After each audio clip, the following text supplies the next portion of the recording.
जब खाने का मन करे कुछ अलग, कुरकुरा, चटपटा, मज़ेदार, आसान नाश्ता, तो बिना सोचे इस रेसिपी को ज़रूर ट्राई कीजिए, जो पूरे परिवार के सदस्य को बहुत पसंद आएगा और फटाफट आप मेहमानों को भी परोस सकते हैं। साथ में हम तीखी चटपटी चटनी भी बनाएंगे। तो चलिए बनाते हैं कैबेज ओनियन वड़ा। दोस्तों, आज की रेसिपी पसंद आए तो वीडियो को लाइक, शेयर, कमेंट करना बिल्कुल ना भूलें।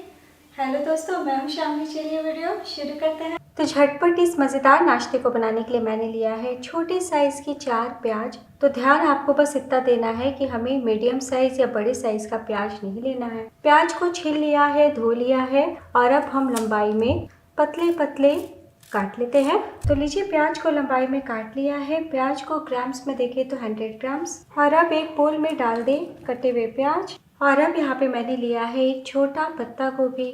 तो पत्ता गोभी आप बड़े साइज या छोटे कोई भी आप ले सकते हैं। हमें 1 कप कसने के बाद पत्ता गोभी का इस्तेमाल करना है। ऊपरी पत्ता हटा लिया है और अब हम 2 भागों में बांट लेते हैं और अच्छे से धो लेते हैं। कैबेज को धोने के बाद हम बारीक बारीक चॉप कर लेते हैं या फिर चिप्स कटर से काट ले इस प्रकार। तो देखिए कितने अच्छे से पतले पतले स्लाइसेस में कट रहा है। तो लीजिए, पत्ता गोभी को भी ग्रेट कर लिया है। तो अगर आप चाकू से काट रहे हैं ना दोस्तों, तो एकदम बारीक बारीक काटिएगा।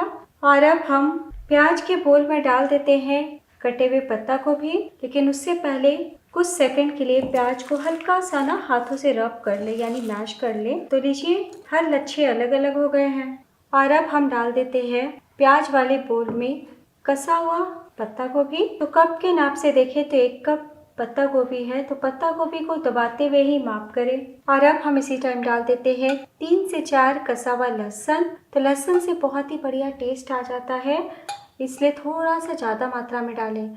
और अब 1 इंच कसा हुआ अदरक डाल दें। 5 से 6 बारीक कटा करी पत्ता, 2 बारीक कटी हरी मिर्च और 2 चम्मच धनिया पत्ती। और अब हम सबसे पहले डाल देते हैं नमक स्वाद अनुसार। तो नमक पहले ज़रूर डालिए ताकि पत्ता गोभी और प्याज से उनका रस अलग हो पाए। तो चम्मच से हम मिला लेते हैं, आप हाथों से भी मिला सकते हैं। तो इस तरीके से नमक मिलाइएगा, तो जितना पत्ता गोभी प्याज से रस अलग होना है ना, वो अभी अलग हो जाएगा और सब्जियां थोड़ी सॉफ्ट हो जाएंगी और मात्रा भी कम हो जाएगा। और अब हम हल्के फुल्के मसाले डालेंगे। तो डाल दीजिए 1/4 टीस्पून काली मिर्च पाउडर, 1/4 टीस्पून अजवाइन, 1 छोटी चम्मच सफ़ेद तिल, बहुत ही थोड़ा सा गरम मसाला पाउडर 1/4 टीस्पून। और अब डाल दीजिए 1/2 टीस्पून चिली फ्लेक। और अब हम सिर्फ 2 चुटकी हल्दी पाउडर डालेंगे, बिल्कुल भी हल्दी ज़्यादा ना डालें। और साथ ही में डाल दीजिए आधा छोटी चम्मच जीरा। तो जीरा के बदले आप जीरा पाउडर भी ले सकते हैं। एक बार और हम मिला लेते हैं ताकि अच्छे से मसाले मिल जाए। मसालों को मिलाने के बाद हम बाइंडिंग के लिए डालेंगे आधा कप चावल का आटा। तो अगर आप चावल का आटा नहीं डालना चाहते या फिर घर में नहीं है, तो सूजी को एकदम बारीक पीस लीजिएगा। और अब साथ में डाल दीजिए 3 बड़े चम्मच बेसन। तो बेसन हम बिल्कुल कम इस्तेमाल करेंगे, यानी जैसे हम घर में बेसन वाले पकौड़े बनाते हैं ना दोस्तों, उस स्टाइल में हम नहीं बनाएंगे। इस तरीके से बनाइए, टेस्ट बहुत गजब का आता है। तो बस 3 चम्मच ही डालें, उससे ज़्यादा ना डालें। और अब मिला लीजिए। तो अगर आप मैदा डाल के इस स्नैक को बनाना चाहते हैं तो साथ में 1/4 कप कॉर्नफ्लोर या अरारोट ज़रूर डालिएगा। और अब हम हाथों से मैश करते हुए मिलाएंगे। जैसे जैसे आप मैश कीजिएगा, आप देखेंगे कि सब्जी के ही रस में बहुत ही अच्छे से आटा मिलने लगा है। और अब हम ज़रूरत के हिसाब से पानी डालेंगे।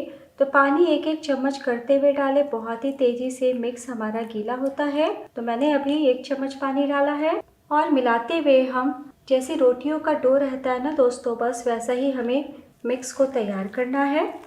तो लीजिए, बहुत ही अच्छे से रोटी डो की तरह मिक्स को समेट लिया है। इसी तरीके का सख्त मिक्स आप भी रखिएगा। तो मैंने सिर्फ 1 चम्मच पानी का इस्तेमाल किया है। ऐसा हो सकता है कि आपको बिल्कुल भी पानी की आवश्यकता ना पड़े। और अब हम इस नाश्ते के मिक्स को सिर्फ 2 मिनट के लिए रेस्ट पे रखते हैं। बिल्कुल भी ज़्यादा देर हम नहीं छोड़ेंगे, वरना हमारा डो गीला गीला हो जाएगा। तब तक हम इस नाश्ते के साथ खाने के लिए एक तीखी मज़ेदार आसान चटनी बना लेते हैं। और अब चटनी बनाने के लिए डाल दीजिए चटनी जार में 1 टेबलस्पून भुना हुआ मूंगफली। आप मूंगफली के बदले नारियल का पाउडर या फुटाना यानी रोस्टेड चना भी डाल सकते हैं। साथ ही डाल दीजिए 2 हरी मिर्च 5 से 6 लहसुन, तो लहसुन थोड़ा ज़्यादा डालिएगा, टेस्ट बढ़िया आएगा। 1 इंच अदरक, 1/4 टीस्पून जीरा और अब डाल दीजिए 5 से 6 करी पत्ता। तो करी पत्ता के बहुत फ़ायदे हैं, तो किसी न किसी रूप में हमें खाना चाहिए और करी पत्ता थोड़ा डाल देने से टेस्ट काफ़ी बढ़ जाता है चटनी में। और अब 1/4 कप धनिया पत्ती डाल दें। तो धनिया पत्ती का डंठल का भी मैंने इस्तेमाल किया है। और अब स्वाद अनुसार नमक डाल दें और 1 चम्मच दही या फिर आप नींबू का रस भी डाल सकते हैं। और अब 2-3 चम्मच पानी डालें और पीस लें। तो लीजिए फर्स्ट क्लास बहुत ही आसान तरीके से चटकदार चटनी तैयार है। तो टोटल मैंने 4 चम्मच पानी का इस्तेमाल किया है। इसी तरीके की पतली चटनी आप भी बनाइएगा। तो इस चटनी को सिर्फ इस नाश्ते के साथ ही नहीं, आप किसी भी प्रकार के स्नैक, पकोड़ा, वड़ा, राइस, पराठा, खिचड़ी के साथ एंजॉय कर सकते हैं। हर खाने के स्वाद को 4 गुना बढ़ा देगी। इधर 2 मिनट भी हो चुका है और डो देखिए बिल्कुल भी गीला गीला नहीं हुआ है, एकदम परफेक्ट है।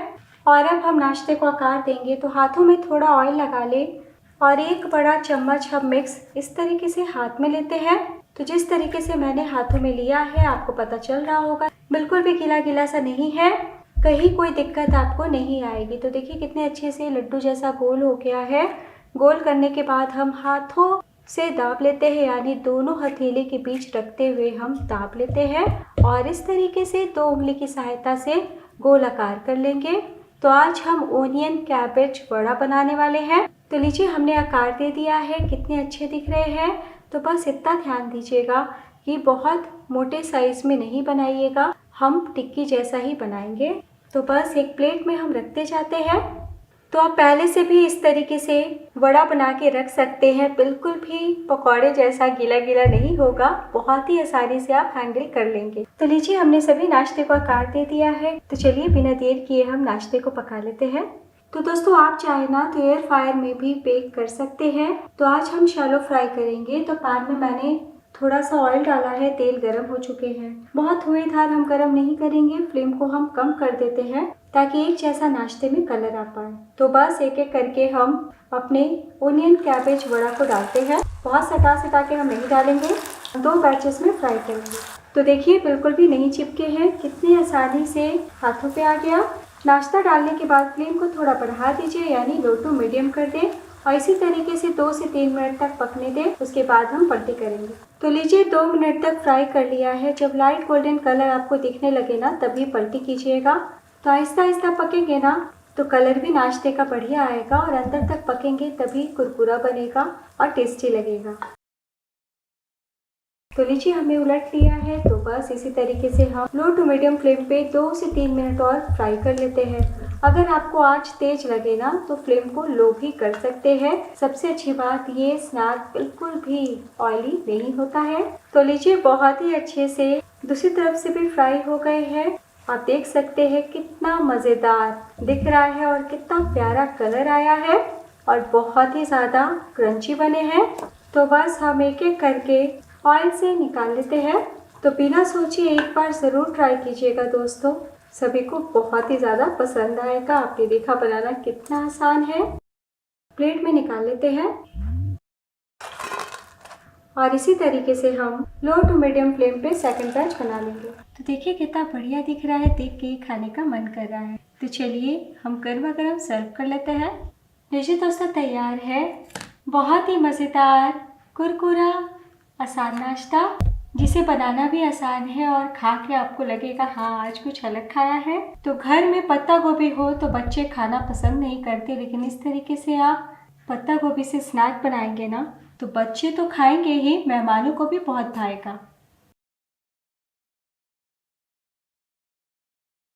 तो एक बार इस कॉम्बो को ज़रूर ट्राई कीजिएगा दोस्तों। टमाटो केचप भी सर्व कीजिएगा, बच्चों को बहुत पसंद आएगा।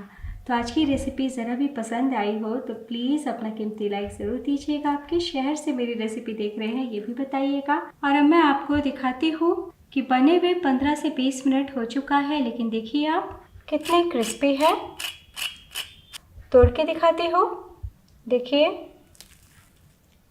गर्मा गर्म खाएंगे तो ऊपर से क्रिस्पी लगेंगे और अंदर से फ्लेवर से भरे हुए हैं। तो एक बार बनाना तो बनता है।